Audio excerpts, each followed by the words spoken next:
నమస్తే, నేను మీ సిఎస్ రావు.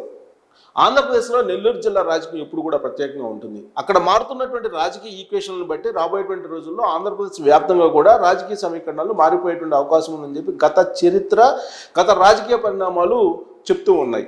అందుకే ఇప్పుడు నెల్లూరు జిల్లాలో ప్రత్యేకించి నెల్లూరు లోక్సభ స్థానంలో ఉండేటువంటి అసెంబ్లీ నియోజకవర్గాలు కానీ లేదా నెల్లూరు పార్లమెంట్లో కానీ ఏం జరగబోతుంది అనేది విశ్లేషణ చేసుకునేటువంటి ప్రయత్నం చేద్దాం. వైఎస్ఆర్ కాంగ్రెస్ పార్టీ అలాగే తెలుగుదేశం పార్టీ అక్కడ ఎవరెవరిని బరిలో దింపబోతుంది, గెలుపు గుర్రాలను ఏ విధంగా ఎంపిక చేసింది అనే దాని మీద మనం కూలంకుషంగా తెలుసుకునేటువంటి ప్రయత్నం చేద్దాం. నెల్లూరు లోక్సభకు సంబంధించి తెలుగుదేశం పార్టీ అభ్యర్థిని అన్వేషిస్తుంది. బలమైనటువంటి అభ్యర్థి ఎవరున్నారు అనే దాని మీద వేమిరెడ్డి ప్రభాకర్ రెడ్డి మీద ఆపరేషన్ కొనసాగిస్తూ ఉంది. ఇప్పటికే ఆనం రామనారాయణ రెడ్డి వేమిరెడ్డి ప్రభాకర్ రెడ్డి తోటి మాట్లాడుతున్నట్టు కూడా తెలుస్తుంది. అయితే వైఎస్ఆర్ కాంగ్రెస్ పార్టీ మాత్రం వేమిరెడ్డి ప్రభాకర్ రెడ్డిని వదులుకునేటువంటి పరిస్థితి లేదు. అందుకే నెల్లూరు నుంచి వేమిరెడ్డి ప్రభాకర్ రెడ్డి వైఎస్ఆర్ కాంగ్రెస్ పార్టీ ఎంపీగా పోటీ చేయబోతున్నారు. ఇలాంటి సందర్భంలో తెలుగుదేశం పార్టీ నుంచి నెల్లూరు టీడీపీ అభ్యర్థిగా మాగుంట రాఘవరెడ్డి పోటీ చేసే అవకాశం ఉంది అనేది ప్రస్తుతం వినిపిస్తుంది. సో ఈ నేపథ్యంలో ఎంపీ అభ్యర్థులు అయితే దాదాపుగా ఫైనల్ అయినట్టు మనం భావించాల్సి ఉంటుంది. ఒకవేళ ఆదాల ప్రభాకర్ రెడ్డి కనుక వస్తే తెలుగుదేశం పార్టీలోకి అప్పుడు ఈక్వేషన్ మార్చేటువంటి అవకాశం ఉంది. వేమిరెడ్డి ప్రభాకర్ రెడ్డి ఆదాల ప్రభాకర్ రెడ్డి మీద తెలుగుదేశం పార్టీ అయితే ఆపరేషన్ అయితే కొనసాగుతుంది. చివరి నిమిషంలో ఏదైనా మారేటువంటి అవకాశం ఉంది. ఇప్పటి వరకు ఉన్నటువంటి సమాచారం ప్రకారం మాత్రం మాగుంట రాఘవరెడ్డి నెల్లూరు తెలుగుదేశం పార్టీ ఎంపీ అభ్యర్థి, అలాగే వైఎస్ఆర్ కాంగ్రెస్ పార్టీ ఎంపీ అభ్యర్థిగా వేమిరెడ్డి ప్రభాకర్ రెడ్డి. అది ఫిక్స్ అయితే కనుక అసెంబ్లీ నియోజకవర్గాలు తీసుకుంటే కనుక ఆయా అసెంబ్లీ నియోజకవర్గాలు నెల్లూరు లోక్సభ పరిధిలో కందుకూరు, కావలి, ఆత్మకూరు, కొవ్వూరు, నెల్లూరు అర్బన్, నెల్లూరు రూరల్, ఉదయగిరి ఉన్నాయి. సో ఇవి ఈ అసెంబ్లీ కాన్స్టిట్యున్సీల్లో ఎవరెవరు ఉన్నారు, ఎవరెవరు అభ్యర్థులు ప్రస్తుతం ఆ పార్టీలు ఎంపిక చేశాయని కనుక మనం తీసుకుంటే ఇది క్లోజప్లో చూస్తే అందరికి కూడా కనిపిస్తుంది క్లియర్గా. సో కందుకూరు నియోజకవర్గం నుంచి మానుకుంట మహేందర్ రెడ్డి ఉన్నారు వైఎస్ఆర్ కాంగ్రెస్ పార్టీ నుంచి, తెలుగుదేశం పార్టీ నుంచి ఇంటూరు నాగేశ్వరరావు ఆల్రెడీ ఇన్ఛార్జీలుగా ఉన్నారు. Sitting MLA Manukunta Mahender Reddy senior politician, ఆయన తెలుగుదేశం పార్టీకి మారే అవకాశం ఉందని చెప్పి చాలా విస్తృతంగా చర్చ జరుగుతుంది. అక్కడ యాదవ్ సామాజిక వర్గానికి సంబంధించిన అభ్యర్థిని పరిశీలించింది వైఎస్ఆర్ కాంగ్రెస్ పార్టీ. మానుకుంట మహేందర్ రెడ్డి జగన్మోహన్ రెడ్డి వాలకం మీద వ్యతిరేకంగా ఉన్నారు. ఇటీవల కాలంలో జగన్మోహన్ రెడ్డి కలిసిన సందర్భంగా చంద్రబాబు నాయుడిని, లోకేష్ని విమర్శించాలి అనేటువంటి ఒక సందేశం, ఒక ఆదేశం జగన్మోహన్ రెడ్డి నుంచి వచ్చినట్టు పేపర్లో కూడా వచ్చింది. తీవ్రమైనటువంటి పదజాలను ఉపయోగించాలి వాళ్ళిద్దరి మీద అని చెప్తే నో అని చెప్పి మహేందర్ రెడ్డి చెప్పినట్టు కూడా వినిపించింది. ఆ క్రమంలో ఇప్పటివరకు అయితే వైఎస్ఆర్ కాంగ్రెస్ పార్టీ అలాంటి నిర్ణయం అయితే తీసుకోలేదు. ప్రస్తుతానికైతే ఆయనే వైసీపీ అభ్యర్థిగా బరిలోకి దిగేటువంటి అవకాశం ఉంది. ఇక ఇంటూరు నాగేశ్వరరావు కందుకూరు నుంచి ఆయన ఇన్ఛార్జిగా ఉన్నారు. ఆయన ఈ మధ్యకాలంలో గ్రాఫ్ పెరిగిందని చెప్పి తెలుగుదేశం పార్టీ భావిస్తుంది. కాబట్టి ఆయనే కొనసాగించే అవకాశం ఉంది ఎమ్మెల్యే అభ్యర్థిగా కూడా. లేదంటే చివరి నిమిషంలో డాక్టర్ శివరాముని, మాజీ ఎమ్మెల్యే శివరాముని కూడా పరిశీలించేటువంటి అవకాశం. ప్రస్తుతానికైతే ఆయన అయితే అంత యాక్టివ్గా లేరు. బట్ ఒకవేళ చివరి నిమిషంలో మార్చాల్సి వస్తే డాక్టర్ శివరాముని మార్చేటువంటి అవకాశం ఉంది. ఇక కావలి నుంచి రామిరెడ్డి ప్రతాప్ కుమార్ రెడ్డి వైఎస్ఆర్ కాంగ్రెస్ పార్టీ నుంచి ఆయన ఫిక్స్. ఆయన విషయంలో అనేకమైన ఆరోపణలు ఉన్నాయి, అవినీతి ఆరోపణలు కూడా ఉన్నాయి. అయినప్పటికీ కూడా వైఎస్ఆర్ కాంగ్రెస్ పార్టీ మాత్రం ఆయన్నే ఈసారి బరిలోకి దింపాలని నిర్ణయించుకుంది. అక్కడి నుంచి తెలుగుదేశం పార్టీ ఇన్ఛార్జిగా మాలేపాటి సుబ్బానాయుడు ఉన్నారు. సో ఆయన్ని తెలుగుదేశం పార్టీ బరిలోకి దింపేటువంటి అవకాశం ఉంది. లేదంటే లాస్ట్ మినిట్లో ఒకవేళ సామాజిక వర్గాల పరంగా కనుక తీసుకుంటే విష్ణువర్ధన్ రెడ్డిని దింపేటువంటి అవకాశం కూడా లేకపోలేదు చివరి నిమిషంలో మారితే కనుక. సో ఇది ఆప్షన్, ఇది ఒక ఆప్షన్ మాత్రమే. ఇప్పటివరకు ఉన్న ఇన్ఫర్మేషన్ ప్రకారం మాలేపాటి సుబ్బానాయుడు మాత్రమే కావలి నుంచి బరిలో దిగేటువంటి అవకాశం తెలుగుదేశం పార్టీ తరఫు నుంచి. ఇక ఆత్మకూరు నుంచి మేకపాటి విక్రమరెడ్డి ఫిక్స్. ఇది ఆనం రామనారాయణ రెడ్డి, ఆయన ఆత్మకూరు నుంచి పోటీ చేసే అవకాశం ఉంది. ఇన్ కేస్ ఆయన కనుక నెల్లూరు లోక్సభ నుంచి పోటీ చేస్తే, నెల్లూరు లోక్సభ నుంచి పోటీ చేయాలనేటువంటి ఒక ప్రతిపాదన కూడా తెలుగుదేశం పార్టీ వద్ద ఉంది. ఆయన కనుక మారితే ఆయన కుటుంబం నుంచి మరొకరు వచ్చేటువంటి అవకాశం ఉంది ఇక్కడికి. బట్ ఆ కుటుంబానికి సంబంధించినటువంటి అభ్యర్థి మాత్రమే ఉండేటువంటి అవకాశం ఆత్మకూరులో. ఇక కోవూరు నుంచి నలభరెడ్డి ప్రసన్న కుమార్ రెడ్డి. సో 2 రోజుల క్రితమే తాడేపల్లి క్యాంప్ ఆఫీస్ నుంచి పిలుపు వచ్చింది ప్రసన్న కుమార్ రెడ్డికి. ఆయన తమ్ముడే ఆయనకి టికెట్ ఇవ్వద్దని చెప్పి డిమాండ్ చేస్తున్న పరిస్థితుల్లో జగన్మోహన్ రెడ్డి అయితే నల్లపరెడ్డి ప్రసన్న కుమార్ రెడ్డి వైపే ఉన్నట్టు తెలుస్తుంది.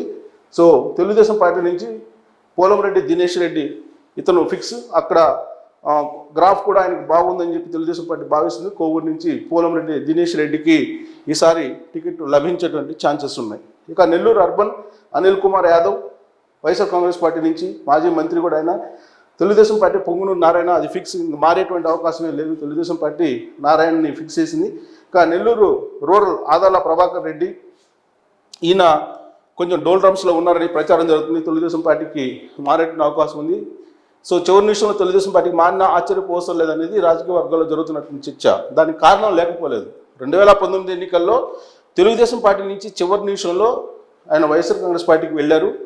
సో కాబట్టి ఆదాల ప్రభాకర్ రెడ్డి విషయంలో చివరి నిమిషంలో అయినా ఏదైనా జరగచ్చు, ఆయన మళ్ళీ తెలుగుదేశం పార్టీకి కూడా రావచ్చు అని చెప్పి ప్రచారం అయితే జరుగుతుంది. ఆయన ఇటీవల ఖండించారు. అయినప్పటికీ కూడా ఆయన మీద మాత్రం నమ్మకం లేదు ప్రజలకి. చివరి నిమిషంలో మారుతారు, మారే అవకాశం ఉందని చెప్పి ప్రచారం జరుగుతుంది. దాన్ని విశ్వసిస్తున్నారు కూడా.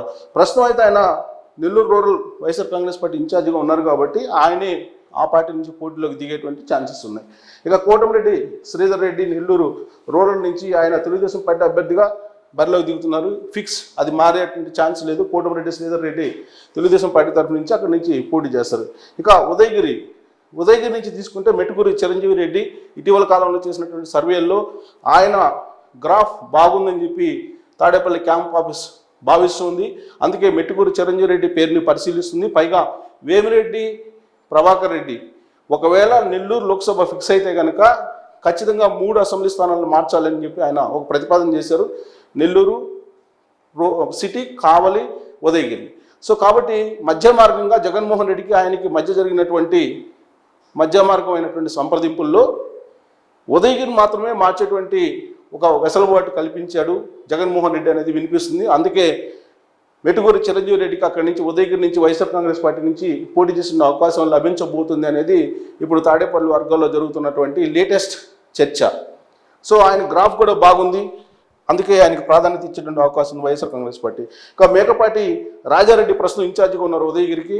అయినప్పటికీ ఆయన గ్రాఫ్ అయితే డౌన్ఫాల్లో ఉంది.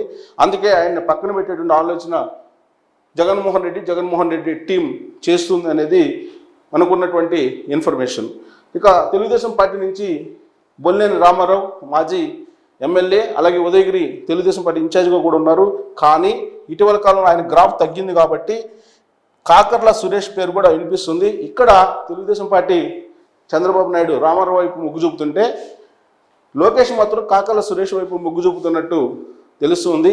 బట్ ఇప్పుడైతే సర్వేలు చేస్తున్నారు. ప్రస్తుతం సర్వేలో బొల్లేని రామారావు గ్రాఫ్ గత 2 నెలల కన్నా కూడా తగ్గింది అనేది తాజాగా ఉన్నటువంటి సర్వేల సారాంశం. అందుకే కాకర్ల సురేష్ని కూడా ఆప్షన్ కింద పెట్టుకున్నారు తెలుగుదేశం పార్టీ. ఇప్పటివరకు అయితే బొల్లేని రామారావుకే టికెట్ లభించే అవకాశం ఉందని చెప్పి తెలుగుదేశం పార్టీ వర్గాల్లో చర్చ అయితే జరుగుతుంది. బట్ ఆయనకి తగ్గుతున్నటువంటి గ్రాఫ్ ఆధారంగా చివరి నిమిషంలో కాకర్ల సురేష్ని ఓకే చేసే అవకాశం కూడా లేకపోలేదు అనేది కూడా తెలుగుదేశం పార్టీ వర్గాల్లో వినిపిస్తున్నటువంటి మాట. ఆర్థికంగా కానీ సామాజికంగా కానీ అన్ని రకాలుగా కాకర్ల సురేష్ సరైనటువంటి అభ్యర్థి అనేది లోకేష్ అభిమానులు కానీ లోకేష్ వర్గం కానీ లోకేష్ కోటరీ కానీ భావిస్తుంది. కానీ బొల్లేని రామారావు ఆల్రెడీ అక్కడ గెలుచున్నారు. ఇంతకుముందు ఆయనకంటూ ప్రత్యేకమైన వర్గం ఉంది. ప్రస్తుతం ఆయన ఇన్ఛార్జిగా కూడా ఉన్నారు కాబట్టి ఆయనకే టికెట్ వస్తుందని భావిస్తూ ఉన్నారు ఆయన అభిమానులు కూడా. పైగా ఒకవేళ బీజేపీతో అలయన్స్ ఉంటే, Telugu Desam party Janasena BJP alliance ఉంటే కనుక బొల్లేని రామారావు వైపే మొగ్గు చూపేటువంటి అవకాశం ఉంది తెలుగుదేశం పార్టీ. ఎందుకంటే ఆయనకి కేంద్రంలో ఉండేటువంటి కొంతమంది గడ్కరీ లాంటి వాళ్ళతోటి సన్నిహితమైన సంబంధాలు ఉన్నాయి బొల్లేని రామారావుకి. ఆయన బేసికల్గా కాంట్రాక్టరు. సో దాంతో ఆయనకి ప్రాధాన్యత ఉండేటువంటి ఛాన్సెస్ కనిపిస్తూ ఉన్నాయి. సో ఇక్కడ ఉదయగిరి అసెంబ్లీ నియోజకవర్గానికి వచ్చేటప్పటికి ఇక్కడ పోటీలో వైఎస్ఆర్ కాంగ్రెస్ పార్టీ తరఫు నుంచి 2 ఉన్నారు, అలాగే తెలుగుదేశం పార్టీ నుంచి 2 ఉన్నారు.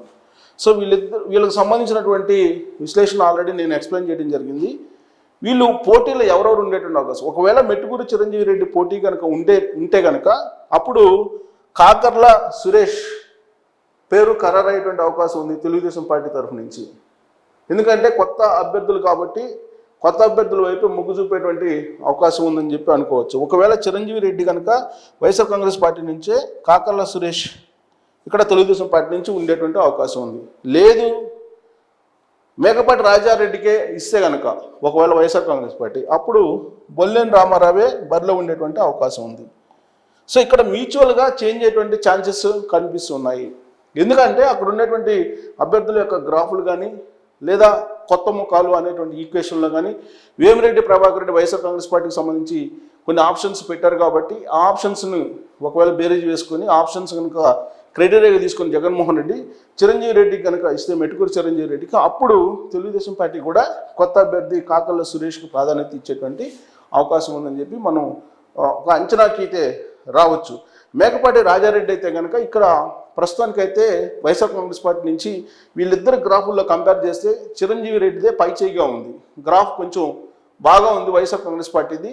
అందుకే ఆయన కనుక పోటీ చేస్తే కాకర్ల సురేష్ని దింపేటువంటి అవకాశం ఉంది తెలుగుదేశం పార్టీ.